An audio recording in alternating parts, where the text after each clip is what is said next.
السلام علیکم ورحمۃ اللہ۔ قومی اسمبلی کے اندر آج صحابہ کرام کا ذکر ہوا، اور بڑی حیرت کی بات یہ ہے کہ ان لوگوں کی زبان سے ہوا جنہوں نے ناموس صحابہ کے لیے کام کرنے والے لوگوں کے اوپر بہت سے مظالم ڈھائے۔ جب یہ لوگ برسر اقتدار تھے تو انہوں نے کچھ ایسے ادارے بنائے جنہوں نے خاص کر ناموس صحابہ کے مشن سے وابستہ لوگوں کو ٹارگٹ کر کے سرکاری چھتری میں شہید کیا۔ میری مراد شہباز شریف صاحب، جنہوں نے آج قومی اسمبلی کے اندر ناموس صحابہ کے اوپر گفتگو کی، ان کو ناموس صحابہ کے اوپر گفتگو کرنے کی توفیق کیسے ہوئی؟ ویسے ہی جس طرح آج کل بہت سے لوگ سوشل میڈیا کے اوپر صحابہ کرام کی عزت و تقدس کے اوپر بات کر رہے ہیں، اس لیے کر رہے ہیں کہ عمران خان نے اپنی تقریر میں اصحاب بدر اور اصحاب احد کے بارے میں کچھ نامناسب الفاظ کہے تھے۔ اب یہ بات بالکل اپنی جگہ حقیقت ہے کہ عمران خان یہاں پر دانستہ گستاخی نہیں کر رہے، یہاں پر جان بوجھ کر اس نے اصحاب رسول کی توہین یا تبرہ مقصود نہیں ہے، لیکن اس کے الفاظ کے اندر وہ بے ادبی ہے، اس کے الفاظ کے اندر بے احتیاطی ہے، اور ان کی اس گفتگو کے بعد بہت سے لوگ صحابہ کرام کے اوپر ان کی عزت و ناموس کی جو اہمیت ہے اسلام کے اندر، نبی کریم صلی اللہ علیہ وسلم کے فرمان اور قرآن کے مطابق اس کے اوپر گفتگو ہو رہی ہے۔ اور قومی اسمبلی کے اندر نہ صرف شہباز شریف بلکہ جو متحدہ مجلس عمل ہے اس کے جو ارکان اسمبلی ہے، مولانا اسد محمود ہیں، اسی طرح دیگر جو وہاں پر ارکان اسمبلی ہیں، انہوں نے بھی بات کی، اور اب یہ ایک کمپینسی چلی آ رہی ہے۔ آپ کو پتہ ہے کہ پاکستان کے اندر فرقہ واریت بہت بڑا ایک فساد کا سبب ہے، جس کے اندر نہ صرف فرقہ واریت اور تعصب ہوتا ہے بلکہ قتل و قتال اور دہشت گردی کا بھی اس سے بہت گہرا تعلق ہے۔ اگر پاکستان کے اندر آپ شیعہ سنی دہشت گردی جو ہے اس کا پس منظر دیکھیں تو اس کی بنیادی وجہ بھی یہی ہے کہ جہاں پر اصحاب رسول کے اوپر یا مقدسات اسلام کے اوپر توہین اور تبرہ کیا جاتا ہے، وہاں پر پھر لوگ جذبات میں آ کے مشتعل ہوتے ہیں، کیونکہ ایمانی جذبات مجروح ہو رہے ہوتے ہیں اور ریاست اپنا کام نہیں کر رہی ہوتی۔ ایسے میں وہ پھر قانون کو اپنے ہاتھ میں لیتے ہیں، خود ہی ایسا کام کر جاتے ہیں جو کہ قانون کا اصلاً کام ہے۔ اس کی وجہ یہ ہے کہ ہمارے ہاں قانون سازی بعض معاملات میں ہے لیکن اس کے اوپر عمل نہیں ہو رہا۔ تو صحابہ کرام، اہل بیت اعظام، اصحاب رسول کے علاوہ تمام تر جو شاعر اسلام ہیں،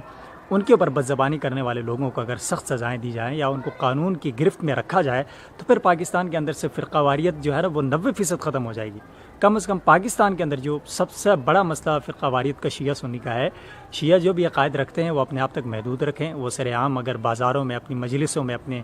محافل میں، اور آج کل تو سوشل میڈیا پہ بھی ہو رہا ہے، صحابہ کرام کے اوپر تبرہ کرنا چھوڑ دیں تو کوئی بھی انہیں جو ہے کچھ نہیں کہے گا۔ وہ اپنے جو بھی عقائد بہت سے مسالک کے لوگ رکھتے ہیں، اسی طرح پھر جب یہ ہے دہشت گردی تک یہ بات تب جاتی ہے جب برداشت ختم ہوتی ہے، جب فساد پھیلایا جاتا ہے۔ تبرہ جو ہے وہ فساد ہے، جب فساد پھیلایا جاتا ہے پھر یقیناً اس کے اثرات پورے معاشرے میں دیکھے جاتے ہیں، اور پھر لوگ جو ہے قانون کو اپنے ہاتھ میں لیتے ہیں، قانون کو توڑتے ہیں۔ تو شہباز شریف صاحب یا جتنے بھی حکمران ہیں آج اگر اپنے سیاسی معاملات کے لیے وہ صحابہ کرام کے تقدس پر بات کرتے ہیں تو جب یہ حکومت میں ہو تو پھر اس کے اوپر یہ کیوں نہیں سٹینڈ لیتے؟ دیکھیے آج سیاسی معاملے کے لیے یہ اتنے کھڑے ہوئے آئے، بہت اچھی بات ہے کیونکہ یہاں پر سیاسی پوائنٹ سکورنگ بھی ہوتی ہے، لیکن جب گلی محلے میں، چوک چوراہے میں صحابہ پر تبرہ کیا جاتا ہے،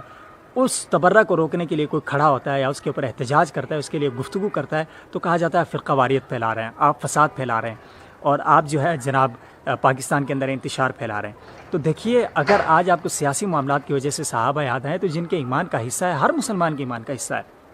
کیونکہ اللہ تعالیٰ نے قرآن کے اندر ایمان کا معیار ہی صحابہ کو کہا ہے، تو پھر جو ایمان کا معیار ہیں، جن کو دیکھ کے اللہ نے کہا کہ انہی کی طرح ایمان لاؤ، ان لوگوں کے اوپر اگر کوئی جان بوجھ کے توہین کرے، ان کی تکفیر کرے اور تبرہ کرے، اور مجالس کے اندر تبرہ کی ویڈیو بنا کے سوشل میڈیا پہ ڈالے، لکھے اور ٹی وی پر شیلہ رضا کی طرح بولے، تو پھر اس وقت اگر احتجاج کیا جائے تو پھر آپ کو اس وقت ہرگز یہ نہیں کہنا چاہیے کہ آپ فرقہ واریت پھیلا رہے ہیں۔ آج آپ کو کسی نے نہیں کہا، سب کو پتہ ہے کہ آپ سیاسی پوائنٹ سکورنگ کے لیے یہ چیز کر رہے ہیں، لیکن پھر بھی لوگ آپ کی تائید اس لیے کر رہے ہیں، ہم بھی کر رہے ہیں کہ یہ واقعی ایک سیریس میٹر ہے۔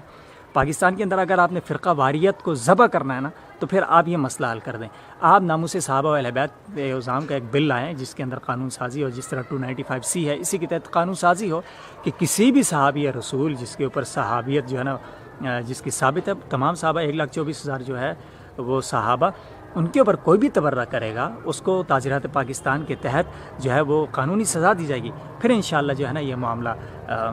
جو ہے نا وہ ہم اس فرقہ واریت کو کنٹرول کر سکیں گے۔ اور میری گزارش ہوگی جو قومی اسمبلی کے اندر، صوبائی اسمبلیوں کے اندر جتنے تمام مسلمان مسالک کے لوگ موجود ہیں، ممبران اسمبلی جو ہمارے نمائندے ہیں،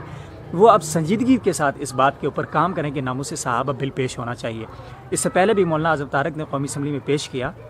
جو کہ شہید کر دیے گئے شاید اسی بل کی پاداش میں، اور آگے پیچھے بھی اس کی گفتگو ہوتی رہی۔ اب مولانا اعظم طارق کے بیٹے مولانا معاویہ اعظم ہمارے بہت اچھے دوست کہہ لیں، میرے بڑے بھائی کہہ لیں،